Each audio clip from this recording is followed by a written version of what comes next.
Olá! Hoje vamos conversar sobre uma daquelas perguntas que, sabe, dão um nó na cabeça de muita gente. É quase um paradoxo no coração da fé. Se Deus é bom e todo-poderoso, por que ele permitiria que seus seguidores passassem por perseguição? Parece contraditório, não é?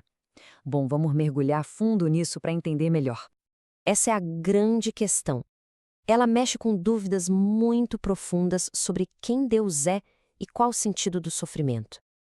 Para a gente conseguir chegar na resposta que as Escrituras oferecem, a gente precisa primeiro entender que existe um conflito fundamental, um conflito que começou há muito tempo.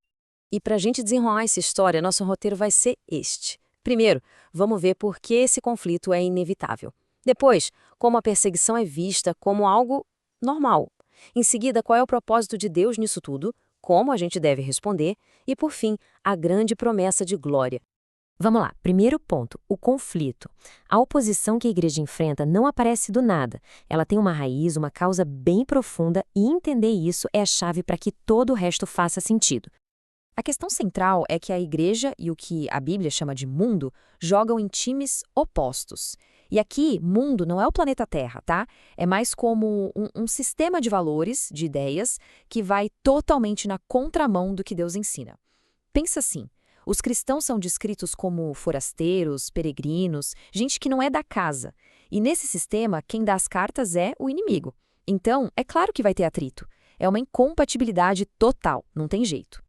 E essa briga não é de hoje, não. Ela foi declarada por Deus lá no comecinho, em Gênesis, logo depois da queda do homem. É uma guerra antiga, sabe? Uma tensão que atravessa toda a história. Mas por que exatamente esse ódio todo? Bom, existem algumas razões bem claras. Primeiro, porque os cristãos, como a gente viu, não pertencem a esse sistema. Segundo, porque o jeito de viver deles acaba, mesmo sem querer, expondo o que há de errado no sistema. E o mais importante, tudo aquilo que dá glória a Deus irrita profundamente o inimigo que comanda esse sistema. E isso já nos joga direto para o nosso segundo ponto. Se esse conflito é tão básico, tão fundamental, será que a perseguição deveria ser uma surpresa? Ou será que é algo que já era de se esperar? O que eu acho incrível nesse trecho é a palavra não estranheis. O apóstolo Pedro é muito direto aqui. Ele está dizendo, olha, essa provação de fogo que vocês estão passando não é algo bizarro, não é um acidente de percurso. A instrução é bem clara, encarem isso como parte do processo.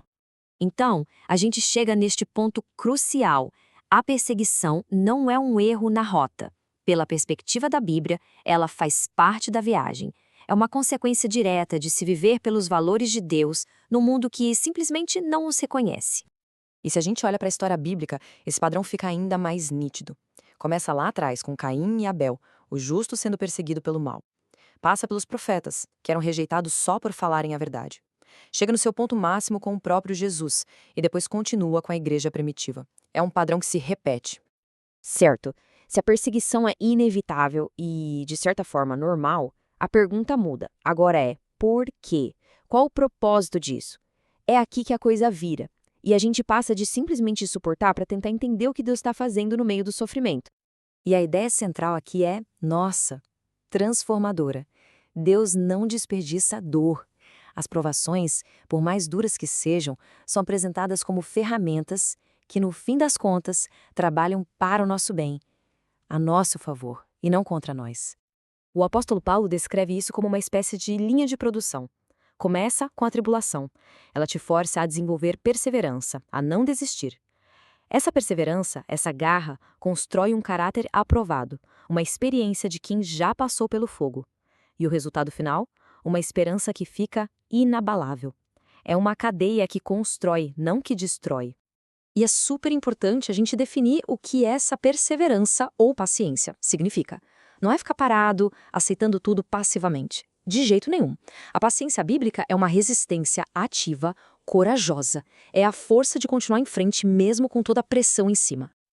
Então, resumindo, os propósitos são bem claros. Construir o nosso caráter, purificar a nossa fé, igualzinho a fogo faz com o ouro, gerar maturidade espiritual e até forçar um crescimento que, sejamos sinceros, não aconteceria na zona de conforto. É como dizem, mares calmos não fazem bons marinheiros. Ok, sabendo de tudo isso, qual deve ser a resposta? A Bíblia deixa claro que ninguém foi feito para passar por isso sozinho. Existem recursos, existe uma postura correta a se adotar. Vamos ver como isso funciona. Essa frase é muito forte, né? A maior vulnerabilidade está no isolamento. A estratégia do inimigo, segundo essa visão, é sempre a mesma: isolar a pessoa para enfraquecer a fé e aí sim atacar. E é por isso que a comunidade, a igreja local, tem um papel absolutamente vital. É o lugar para a gente ficar junto, para encorajar e ser encorajado, para lutar as batalhas da vida em equipe e não cada um por si. E, claro, a resposta individual tem que andar junto com a da comunidade: resistência. Resistir com firmeza na fé. A fé é apresentada como o grande escudo que protege contra todos os ataques que tentam destruir a nossa confiança em Deus. E agora chegamos na perspectiva final, aquela que joga a luz sobre todo o futuro. A justiça de Deus, segundo as Escrituras, vai promover uma inversão completa de tudo que a gente vê hoje.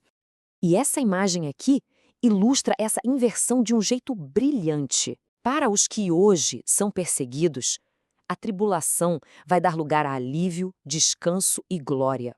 Já para os perseguidores, que agora causam dor, o futuro reserva um encontro cara a cara com a justiça de Deus. É um acerto de contas cósmico. Então, a gente percebe que sofrimento e glória estão ligados de uma forma muito profunda. A provação da fé não é em vão. Ela é descrita como um tipo de investimento que vai render glória quando Cristo se manifestar. E essa promessa final de Jesus amarra toda a nossa conversa. Ele não nega a realidade da aflição. Pelo contrário, ele confirma: no mundo vocês vão ter aflições. Mas a conclusão não é de desespero, é de coragem. Uma coragem baseada na vitória que ele mesmo já conquistou.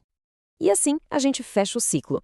Sofrer perseguição não é que Deus queira a dor, mas ele usa essa realidade dentro do seu propósito maior para refinar, fortalecer e preparar sua igreja para a glória que está por vir.